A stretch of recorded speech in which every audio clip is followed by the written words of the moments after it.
The book of Proverbs, chapter 6, and verse 34. For jealousy is the rage of a man, therefore he will not spare in the day of vengeance. He will not regard any ransom, neither will he rest content, though thou give us many gifts. All praises to Yahweh, Ba'ashem Hawashah, Wahara Kakudash. Double honors to the elders and the apostles, the great millstone. Shalom to the hopeful elect that's seeking to be the elect of the nation of Israel. They're scattered abroad amongst the heathen. Some look like a heathen. Beginning with 144,000. Preachers, teachers, and prophets. Shalom. As you see at the top, should have paid us enough. Quote, should have paid us enough, end quote. Warehouse worker snaps over cost of living. Right? And remember, you just had that warehouse, that toilet paper warehouse catch fire. Nigga burnt up all the sky. You know, and one of the things he said, he appears to be Edomite, you know, by the look of his hand. You know, we're just going off the, the flesh. So we don't really know. He said, should have paid us enough. And as we read in Proverbs 6, the last two verses, these people are angry. Okay? And there is no, when a man is angry, there is no quenching that anger. All right? There is no quenching that anger. As a matter of fact, you get the word for jealousy in that verse in Proverbs 6. But when it says jealousy is the rage of a man, now you see jealousy, that's going into a man being jealous of his woman, but a man is also jealous of his money. A man is jealous of his home. A man is jealous of his family. A man is jealous over his belongings. Why? Because it's his. Now you get the word for jealous in the etymology, the noun. It says enthusiasm, love, longing. You see? So what you are enthusiastic about, what you love, what you longing for, hey, for a man to take care of his family, for people to provide for their family, for themselves. All right? As you jump down, it says English in a sense, solicitude, carefulness, regard. The connecting notion being watchfulness, meaning zeal, fervor, devotion. You see? So you get this word for fervor. It says fervor. Fervor is an intense, passionate feeling of great warmth and enthusiasm toward a subject. You see? Often characterized by high emotional arousal or zealous dedication. And people are dedicated to their livelihood, man. Again, to their families. Okay, they're dedicated to their work. Why? Because that's how they provide and they pay the bills. They are devoted, right? So again, Proverbs,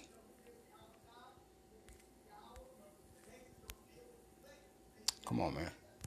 6 and 34, for jealousy is the rage of a man, therefore he will not spare in the day of vengeance, he will not regard any ransom, neither will he rest content, though thou givest many gifts. So when a man, or not even a man alone, but even a woman as well, hey, when people are pushed to their limits, you can't change their mind. Why?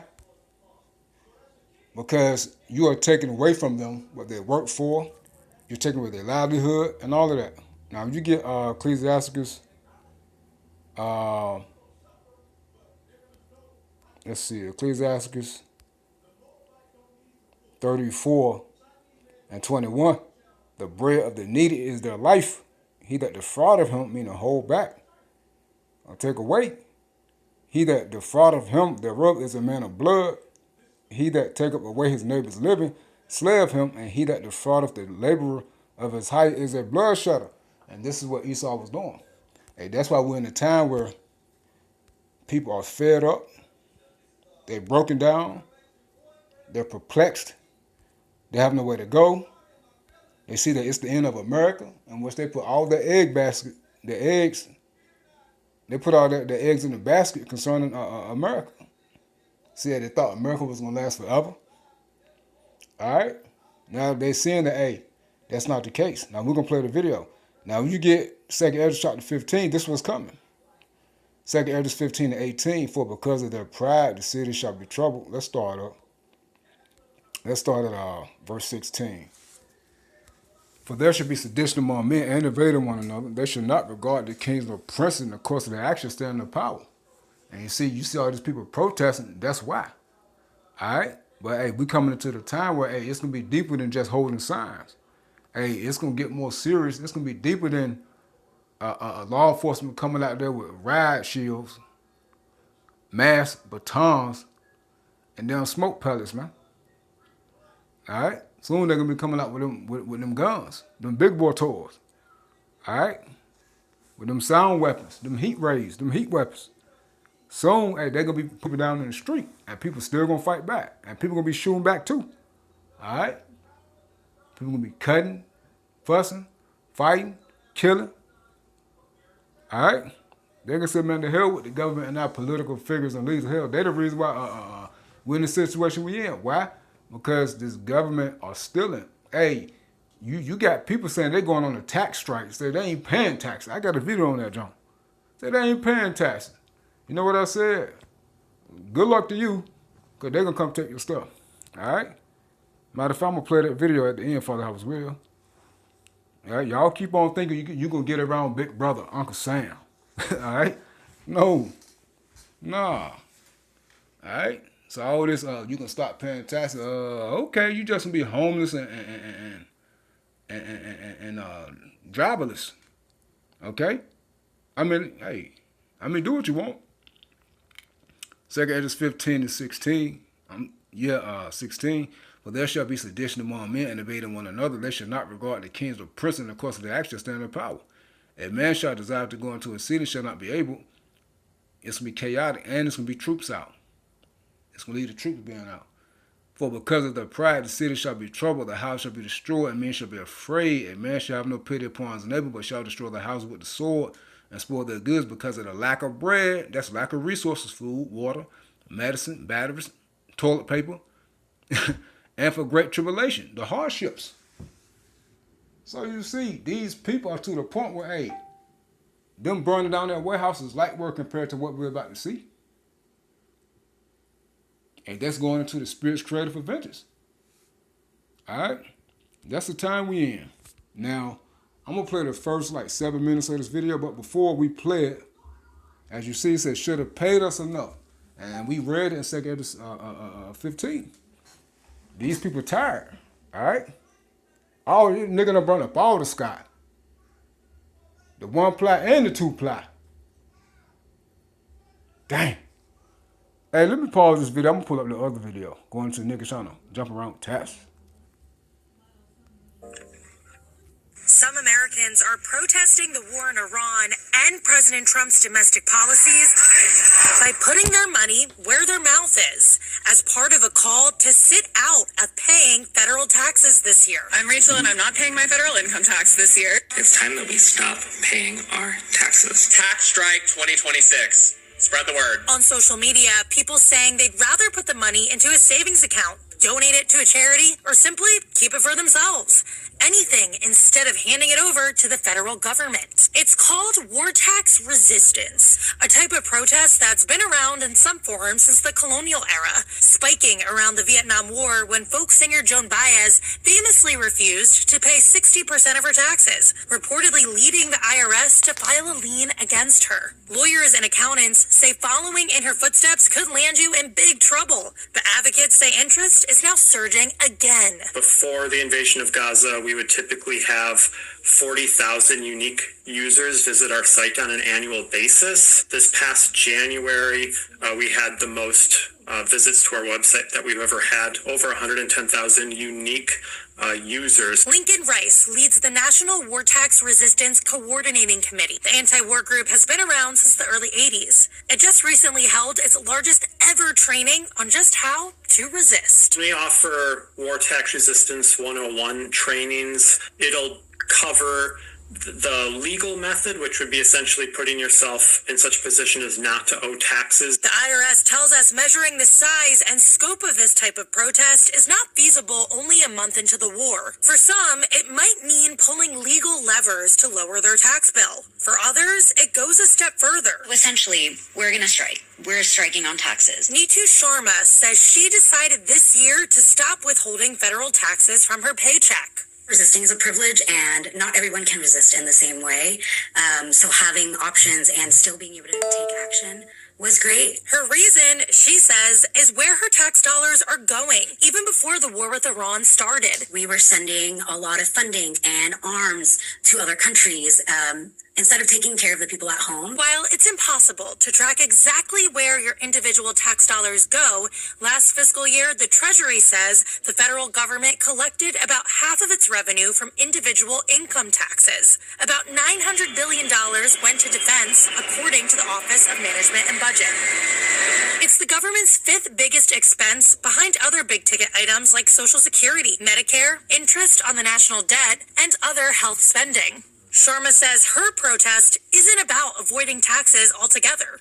I'm still paying state taxes, and I believe state taxes are something that we should continue paying. Are you worried at all about going to jail, potentially? I was at a point, the IRS does not have the manpower to go out and, audit every single person and look at who's not paying federal taxes. Sharma believes her approach is legal, but experts say not paying the taxes you owe is anything but. The law does not care what your motive is for either not filing, not paying your taxes. The IRS and legal experts say avoiding your taxes could land you with a laundry list of penalties, including fees, getting your passport revoked, and in some cases, jail time. If you were to offer any sort of legal advice to some of these protesters, what would you tell them?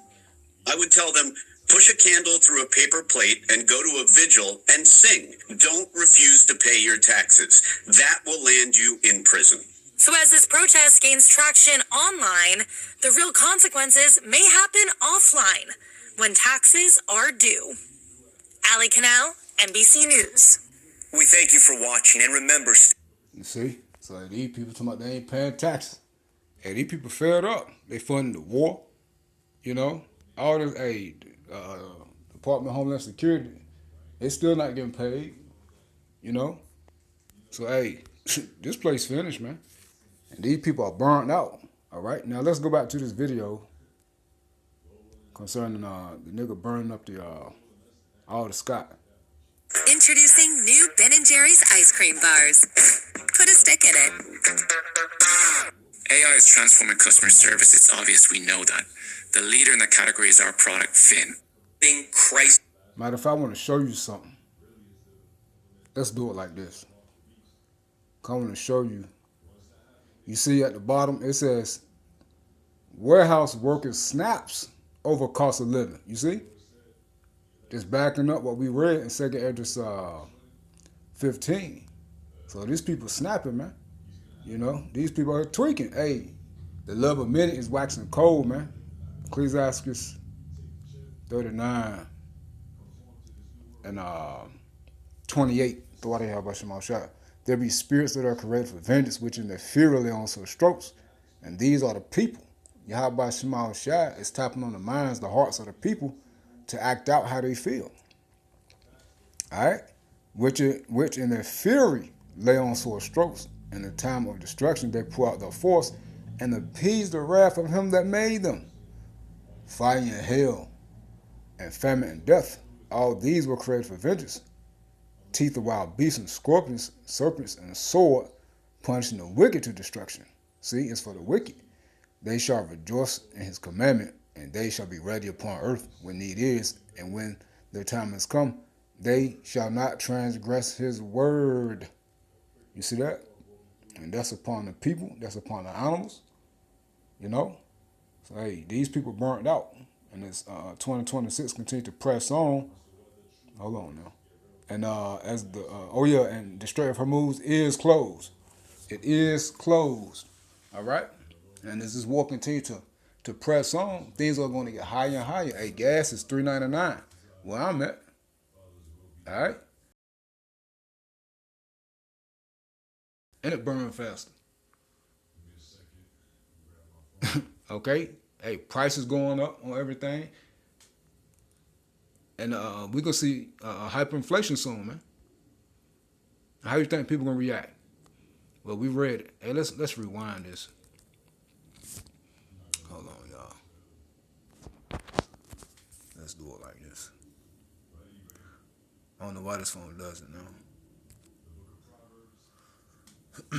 Hold on, y'all. They're doing freezing. All right.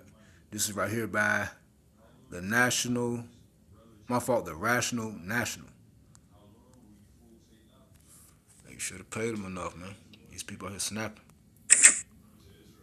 Tonight, new video on social media has surfaced of what appears to be inside a warehouse as someone is going around the room starting several fires while talking about their salary. All you had to do was pay us enough to live.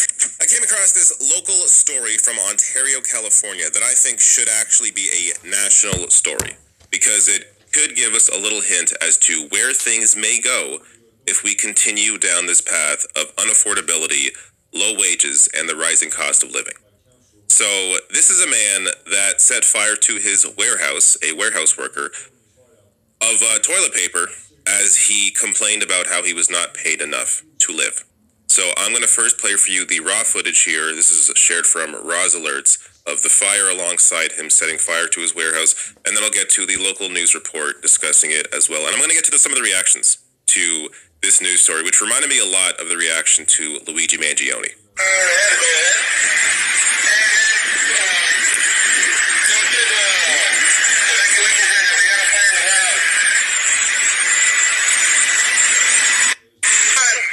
Should have paid us enough to fucking live. You know, we may not get paid enough to fucking live, but these bitches dirt cheap. All you had to do was pay us enough to live. All you had to do was pay us enough to fucking live. And that's the mindset of everybody in America, man. That's why they protesting. All you had to do was pay us enough to live.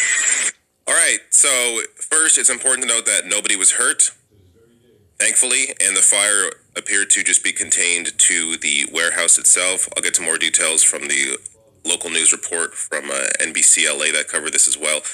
But look, this is the kind of thing that I don't want to predict is going to happen more, but the conditions are ripe for people to essentially snap and lash back at their employers for how they're being treated.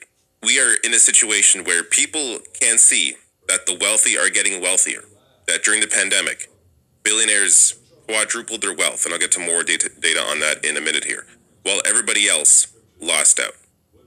And if you continue not addressing the needs of the vast majority of people, the working class, people are going to begin to lash out like this.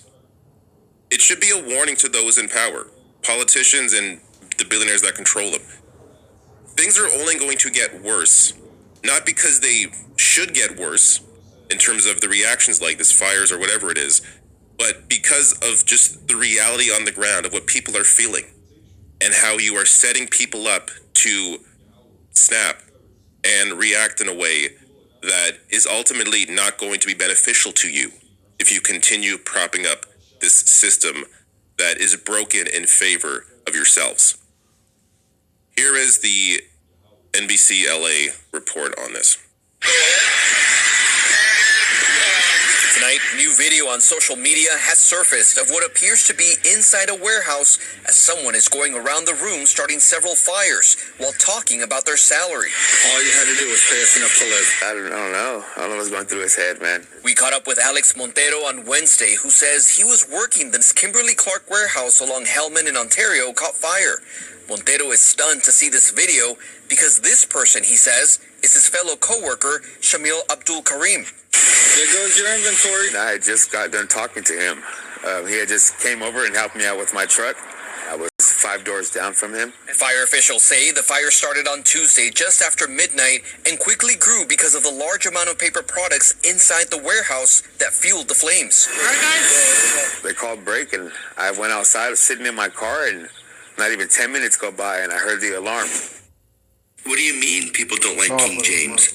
I thought he brought the Bible to the whole world. That's what I was taught as well. He didn't actually change anything, did he? Come check this out. King James Version, Proverbs 16:4. I went outside, I was sitting in my car, and not even 10 minutes go by and I heard the alarm. It took crews several hours to get the fire under control, even using drones to extinguish the hot spots after all 20 employees inside were evacuated. Moments later, Ontario police arrested Abdul Karim for arson. And tonight, Kimberly Clark says the distribution center was operated by a third-party logistic partner, NFI Industries, and added that a response team has been activated to help relocate impacted workers and minimize customer and consumer impact. About 3 weeks. Yeah, just started making good money, dude. You know, they called us hoping to relocate us to another warehouse. You know, but if anyone else is hiring, you know. All right, so I'm going to get to some reactions to this news, which again reminded me a bit of the reaction to Luigi Mangione. But that employer there, his coworker, says he was making good money. Sounds like he was a truck driver. He was the one that was unloading the truck. So I did do a little search. This is from Glassdoor. Estimates, averages here, but we can guess that the warehouse worker was maybe making around 37K to 46K, while the truck driver was making 60K to 88K. So there's a really good breakdown here. This is FM Smith 319 on TikTok. This is from a year ago. It's not So you see how much everybody was making, and they said still not enough. the overspending, it's the cost of living. Here is a breakdown of the average Gen Z and millennials' cost of living in today's world. So number one is rent. Everyone knows that Gen Z and millennials have to have a roommate. So splitting a 2-bedroom apartment with utilities is around $1,500.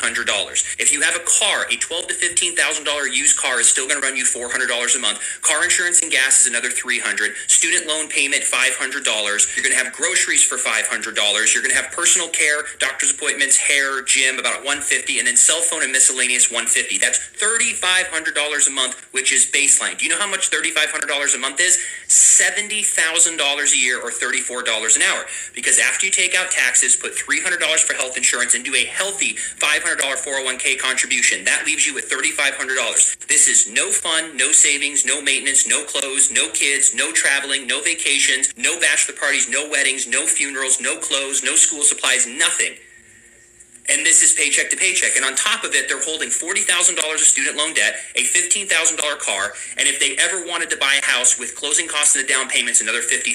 So they need $105,000. So even if they were somehow able to scrounge up after $70,000 of paycheck to paycheck, $5,000 to go to a concert, to have avocado toast, whatever it is, $5,000 a year, it would take them 20 years to pay off this debt and save up for a house. 20 years of living with the roommate where that rent's going up, and they're making $70,000 a year as a college graduate. The average person in this country makes $50,000. It is not the overspending.